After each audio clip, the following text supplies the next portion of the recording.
வெண்டைக்காயை நம்ம ஈஸியாக கட் பண்ணலாம்.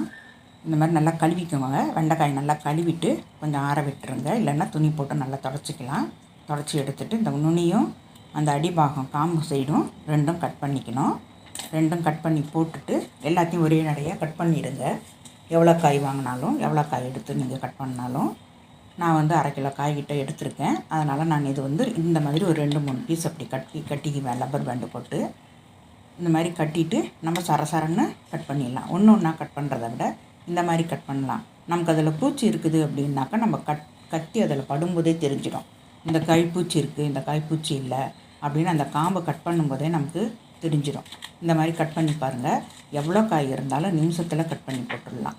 இந்த மாதிரி நீங்கள் கட் பண்ணியிருந்தீங்கன்னா கமெண்ட் பாக்ஸில் சொல்லுங்கள். இந்த வீடியோ பிடிச்சிருந்தேன்னா லைக் பண்ணுங்கள், ஷேர் பண்ணுங்கள், சப்ஸ்கிரைபர் பண்ணுங்கள். மறக்காமல் பெல் பட்டன் அமுக்குங்க.